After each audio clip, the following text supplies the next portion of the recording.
With us today, we have incoming Senate President Wilton Simpson, incoming House Speaker Chris Sprowls, of course, Sheriff Grady Judd, who's been kind enough to host us here in wonderful Polk County.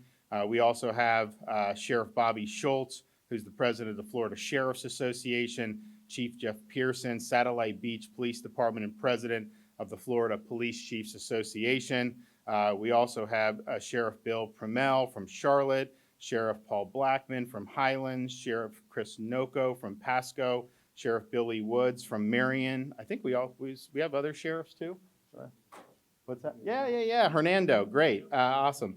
Thank you. Then we got a lot of police chiefs: Michael Teague, Lake Hamilton, Andy Ray Auburndale, retired Chief Ed Friedman, Chief Charles Broadway from Claremont, Chief Richard Holland from Florida Polytechnic, Chief Melanie Bevan from Bradenton, Chief Ruben Garcia from Lakeland, Chief Art Bodheimer from Lake Alfred, Chief Charles Vasquez, Tampa Airport, Chief Gary Calhoun from Eustis, and Chief Larry Holden from Davenport. Recently in our country, we have seen attacks on law enforcement. We've seen disorder and tumult in many cities across the country. You all have situations where buildings will be in flames, and on TV, even though sometimes the news will say it's peaceful, you see the flames behind there. And I think that this has been a really, really sad chapter in American history. Now in Florida, when we started to see some of the disorder, we immediately moved to mobilize the National Guard. We had Florida Highway Patrol, quick response teams ready to go, sent them to the various communities who needed the support, whether it was in Central Florida or Southern Florida. And we had law enforcement officers all throughout the state who were intent on keeping the people safe, keeping people's businesses secure. And I think that they did a great job, and you didn't see the type of disorder here in the state of Florida that you did throughout many other parts of the country. But I think we need to do more than what we've already done. And one thing we have to do is we have to stand unequivocally behind the people behind me who put on the uniform and put themselves at risk to be able to defend our freedoms and defend our society. And I can tell you this, when there is a victim in need in the state of Florida, regardless of race, color, creed, any characteristic you can think, when there is a victim at risk, these folks are going to respond, and they are going to be there, and they are going to stand up for the people who may not be able to stand up for themselves. That's what they do every day, at risk to themselves, and they're going to continue to do that. And that is what is going to happen in the state of Florida. At the same time, I think we need to do more in terms of having a strong legislative response so that we do not always have to play whack-a-mole anytime you have situations like this develop. And so I'm proud today to be able to announce what will be a focal point of the next legislative session, a legislative proposal which we're calling the Combating Violence, Disorder, and Looting and Law Enforcement Protection Act that will probably be the boldest and most comprehensive piece of legislation to address these issues anywhere in the country. And there's a number of things that we'll be doing. We are going to impose criminal penalties for violent or disorderly assemblies, and that'll be a third-degree felony. We will also require a felony if you incapacitate any of the roadways. We see people take over interstates. That is absolutely hazardous. It's not fair to motorists who may get caught up in that, and so that will be unacceptable. Also, we have a prohibition on destroying or toppling any type of public property, including monuments. That's not the way to go about it, and we will hold you accountable. Also have a prohibition on harassing innocent people in public accommodations. You see these videos of these innocent people eating dinner, and you have these crazed lunatics just screaming at them and intimidating them on a public accommodation. You're not going to do that here in the state of Florida. And we're also going to use RICO liability to anyone who organizes or funds a violent or disorderly assembly. And if you look at some of the people who've been involved in this violence, these are people that will come from all across the country. If there's any type of issue, they all of a sudden show up in all these places. We're going to figure out who's organizing and who's funding that and hold them accountable. But what you have to have is clear and predictable penalties. I look at what goes on in Portland, and they'll have people They'll arrest them. These are all scraggly looking, Antifa types. They get their mugshot taken, and then they get released. And it's like a carousel. On and on it goes. That's not going to happen here in Florida. If you are involved in a violent or disorderly assembly, and you harm somebody, if you throw a brick and hit a police officer, you're going to jail. And there's going to be a mandatory minimum jail sentence of at least 6 months for anyone who strikes a police officer, either with a weapon or a projectile. And we're also not going to simply let people back out onto the street. So if you are in custody for one of these offenses relating to a violent or disorderly assembly, you're not getting bail before your first appearance. And then there's a rebuttable presumption against bail after that.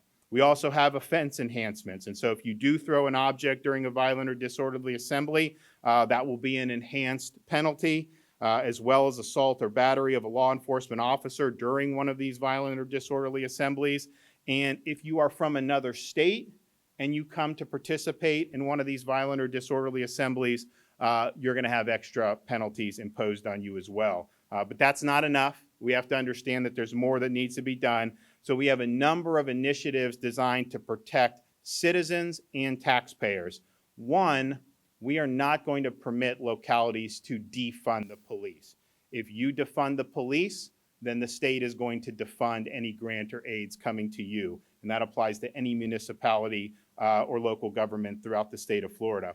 We also understand that victims need to be compensated. And so if you have a situation where a local government is grossly negligent, where they abdicate their responsibility to protect people and property, like we saw in some of these cities throughout the United States, we will waive sovereign immunity and let you get compensated by suing those local governments.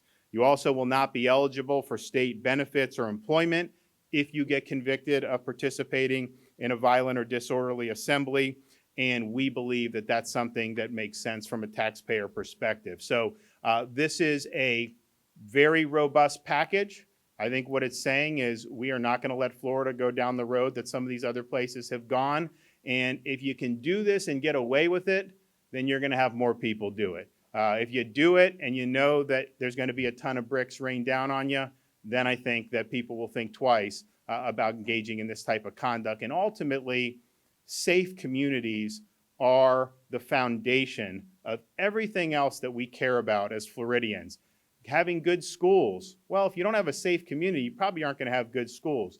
Having a good economy. Probably not going to have a great economy if you don't have safe neighborhoods. And so everything flows from public safety. Florida has done a great job over many decades in reducing crime, and we're going to continue to do that. But I think you look other places around the country who've gone in a different direction. You are seeing crime increase. You're certainly seeing murders increase in some of these, what I would determine more lawless jurisdictions, and we can't let that happen. Every Floridian needs to be able to live in a secure environment, and I can tell you, we'll back up the law enforcement because we know that they're going to be the first one on the call when somebody is in jeopardy. And I also think it's important we have the leadership of the incoming House and Senate, and they're going to support this, and they'll have a few comments to make. But I think it's important that every single person running for office in the state of Florida this year, whether you're running for the House, whether you're running for the Senate, you have an obligation to let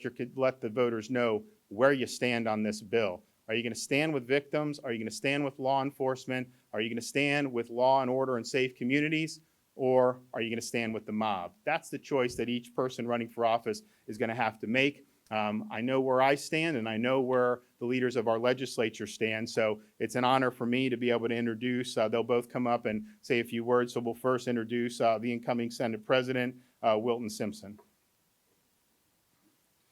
Thank you, Governor, and it's an honor to be here today and stand with you and law enforcement as we start to look at this piece of legislation that we'll be enacting hopefully in the next few months.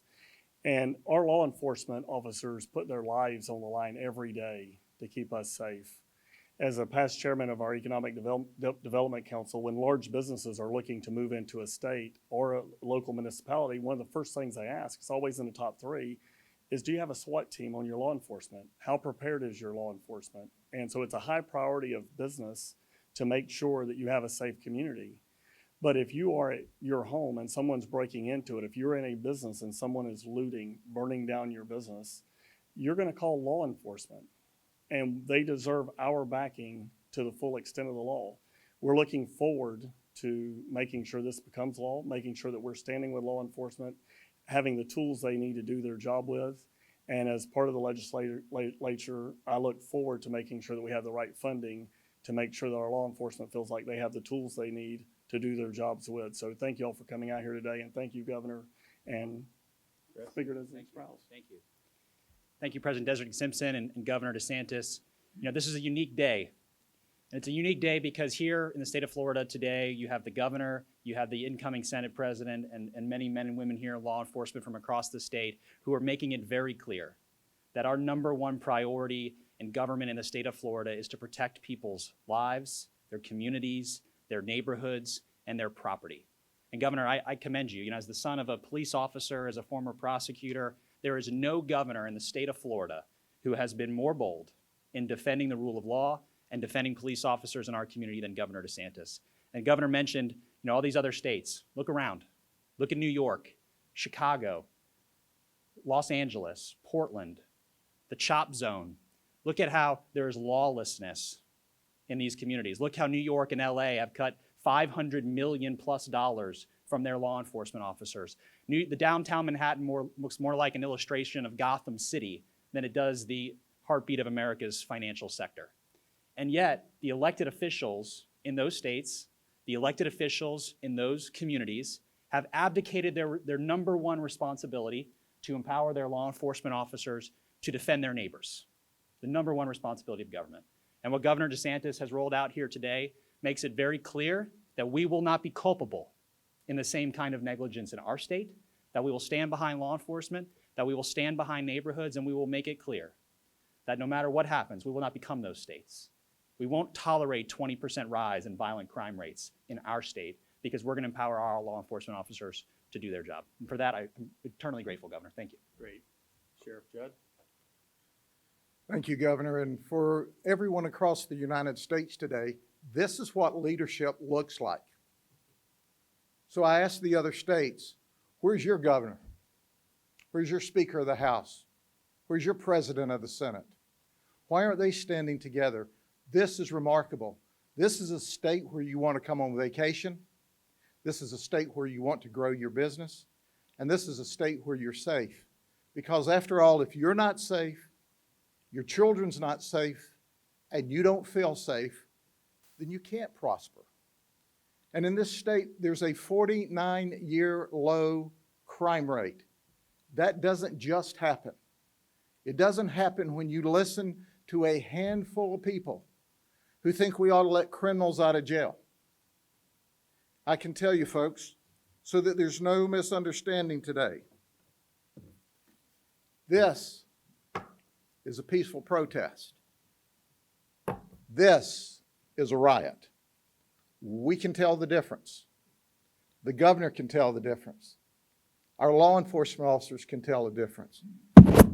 In the event you didn't get that, let me show you something. This is a peaceful protest. This is looting. If you loot, the next thing you can try to steal is something off of your food tray at the county jail, because you're going to jail. That's a guarantee. And we're going to enjoy taking you down there.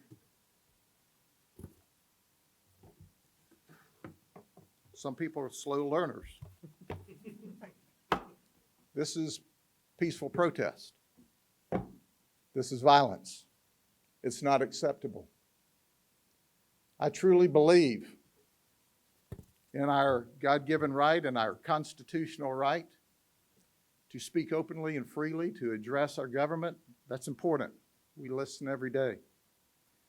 But I've also watched across this country when law enforcement officers who put their life on the line were told to stand down. Allow them to burn the precinct. Allow them to rob and loot. You have no idea, Governor and Speaker and President of the Senate, how proud we are of you just being here and saying we're going to introduce this legislation, but just being here and saying that you support us. The men and women of law enforcement that write you a ticket today will stand in front of a bullet for you tonight. The men and women of law enforcement who you throw a brick at today will jump in a river to keep you from drowning tonight. I want you to remember that. We're not the enemies. We're your friend. We're your friend when you don't have any friends. We're the ones that make a positive difference in your life when nobody else will help. We're the ones that every time you dial 911, we respond. The reason we can do that with strength and energy is because we have Governor DeSantis and we have Speaker Sprouls and we have our President Wilton Simpson of the Senate, and we have great leaders in our police departments and our sheriff's offices. So, Governor, please know we are eternally grateful. And Chris, Wilton, you all are the best. Thank you. We will stand in the gap between good and evil.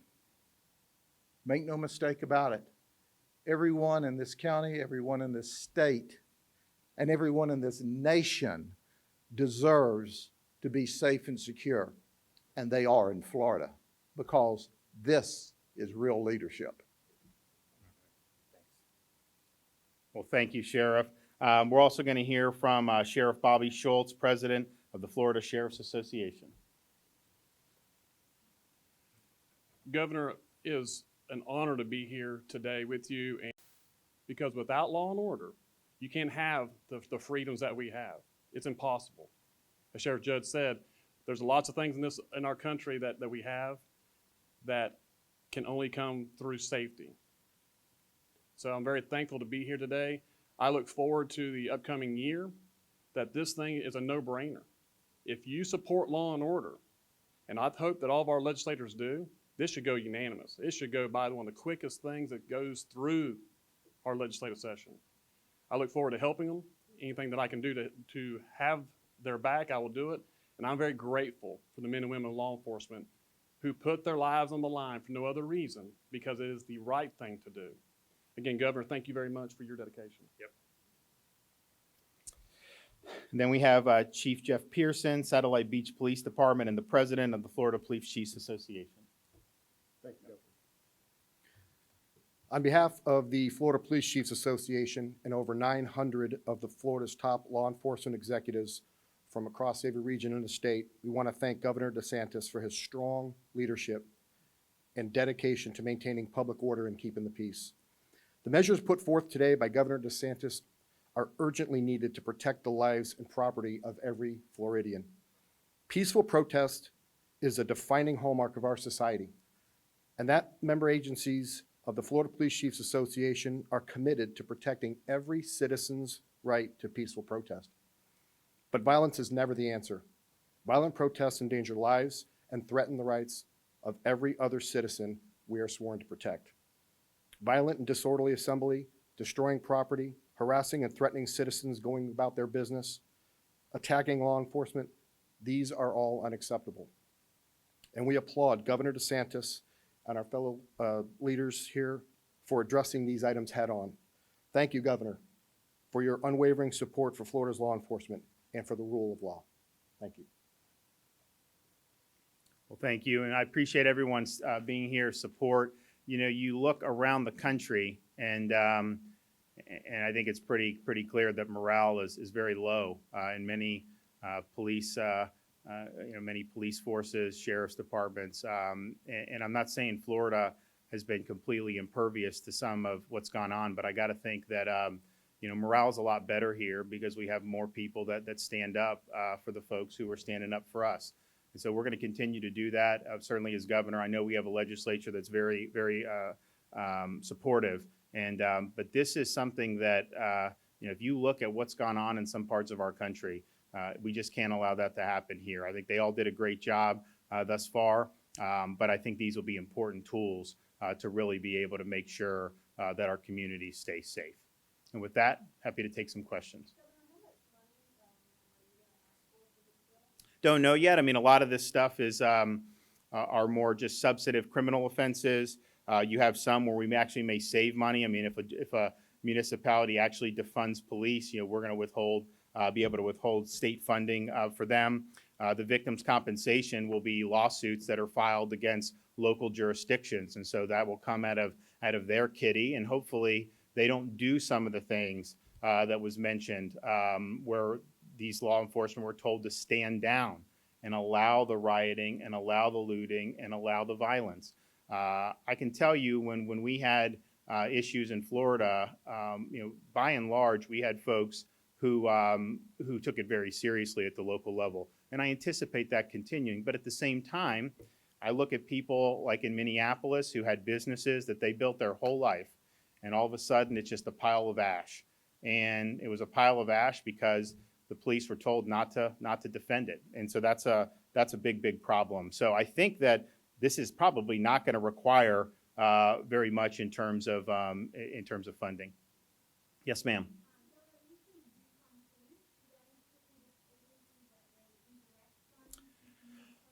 So what it will be is if you have a tough budget year and you do cuts, it is what it is. But if you single out disproportionately reducing law enforcement or cutting back law enforcement funding, that's when this would detach. So we're trying, we do want to recognize that sometimes there are tough calls that need to be made, and it's not that law enforcement singled out. But when you see what happened in Los Angeles or New York, where they're just taking massive amounts of money, that is going to put the community at risk. It will absolutely do that. And so for us as the state, there has to be consequences to that. And yes, there'll be an election and eventually, but that's small comfort for people in the intervening time. So I think there needs to be an immediate amount of accountability. And so I think we've done it in a way that makes sense, but does recognize, in tough times, you may need to do an across-the-board reduction sometimes. It's not good. I would still try to not touch law enforcement in that, but that's different than singling out the police.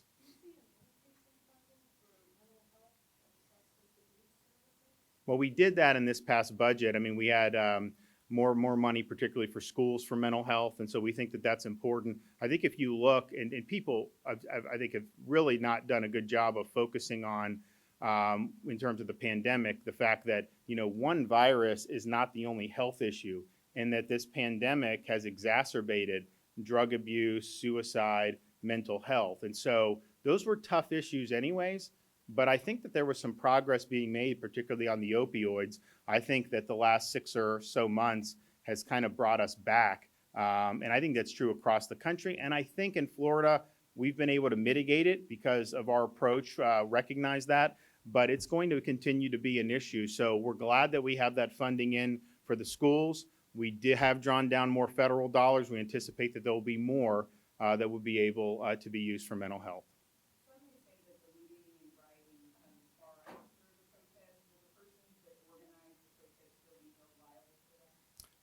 Right. I think it would have to be, you have a protest, you go, and then like the next day you have people looting. That's different. I think what you're seeing in some of this is you do have people who are coming who aren't from these communities, who come from all over the country. A lot of them actually come from Portland and some other places. And so they'll just show up and there will be a protest that is probably legitimate, and they will hijack that and then use that as camouflage. So obviously I would think in that situation, we would want to focus on some of the out-of-state stuff, focus on the RICO for where those people are coming from and recognize. And I will say this, in Florida, part of it was I think we took it seriously, but part of it is you had a lot of the protests that just were legitimately nonviolent. When you have folks that were born in the civil rights movement, nonviolence to them, you talk to some of these African-American pastors, that's like a fish in water. It just goes hand in hand. And so we absolutely recognized that and appreciated that at the time. And I think that that's been the overall the way it's gone. But I think we see that some of this stuff can spin out of control. And so we want to make sure that we're able to do that. But I am very interested in seeing how some of this stuff gets funded. For example, there's cities where there are just bricks just dropped off on like a city corner. Where's that coming from? Where are you getting, who's funding just dropping bricks so people can go grab bricks? It seems like an odd thing to do. Obviously, if that was a legitimate thing, they wouldn't be doing that at that time. So where does some of this stuff happen? How do you see some of these people that always seem to end up in these areas? Where's that coming from? So I think it would be good to really get to the bottom of it. I know DOJ is working on it, but I think here, if we see that in Florida, we definitely want to take action.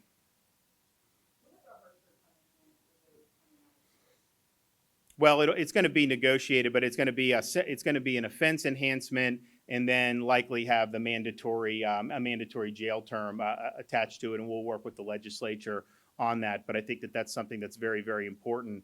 We don't want people to be coming out of state to try to foment disorder or violence in our communities. I mean, we don't want anyone in Florida doing that, obviously. But when people kind of come, you have some of these people that'll go.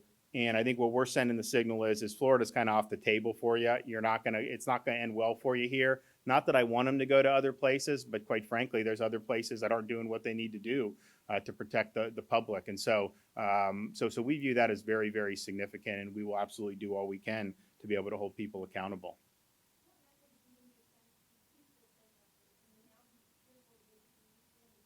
I don't think so. I think actually you have peaceful protesters that have also worked to stop violence. I think that they've been on the same team with a lot of the law enforcement. But what I would say is if you're in a legitimate protest and someone next to you grabs a brick and hits law enforcement in the head with it, you probably need to get that person out of there and help bring that person to justice. So I think that that's a good incentive, and I don't think first of all, there's no, it would be counterproductive to try to do anything for people who are peacefully protesting. But we've seen these images throughout different parts of the country, and when you have rubble left over, like we saw in Kenosha, Wisconsin, perpetual state of lawlessness, like we see in Portland or Seattle, total destruction that we saw in Minneapolis, the disorder in New York City, and some of these other places. As Sheriff Judd said, you know the difference. This is not something that's going to be very difficult to do, and I think it'll send a strong signal. And once someone comes, the first time they grab that brick and they hit the police officer in the head, and then they get arrested, they're held without bail, they have mandatory time in jail, you're not going to see people throw bricks anymore. I mean, they do it because they think they can get away with it. And even some of the stuff in Florida, I mean, there were people that did some things that were prosecuted, but not really, I think, held accountable to the extent necessary to really deter future activity. I think this one will do that. You light a building on fire, you really need to have serious punishment for that. And I think that this bill will help get us there. So I want to thank everybody behind me, not just for supporting the effort, but for supporting our communities, particularly in difficult times. I mean, you're in a situation where every little move you make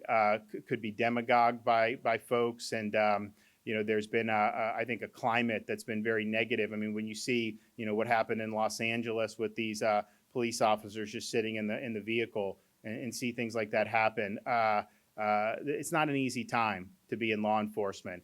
And if it's some comfort that we have folks in Florida standing up, I'm happy with that. The fact that we're willing to do what we can to really make sure we have safe communities and protect law enforcement. Hopefully that this will be something that other states will look to emulate. But now's the time to do stuff. I mean, we've seen this go on long enough, and these folks are, every time they put on the uniform and go out, if they have a family at home, there's a risk there, and the family knows that they could be in harm's way, that you could have an incident at any time. And of course, as I've said before, they're going into the fires to help these victims. They're going into situations where people's lives are in danger. They're going in to situations where their safety is not guaranteed. And they do that every day. And so I just want to say thank you for all you do. We're supportive of your efforts, and we want to make sure that Florida, while a place for robust debate and people being able to do whatever they want in terms of demonstrating their beliefs, that we have zero tolerance for violence, zero tolerance for disorder, and zero tolerance for looting. So thanks.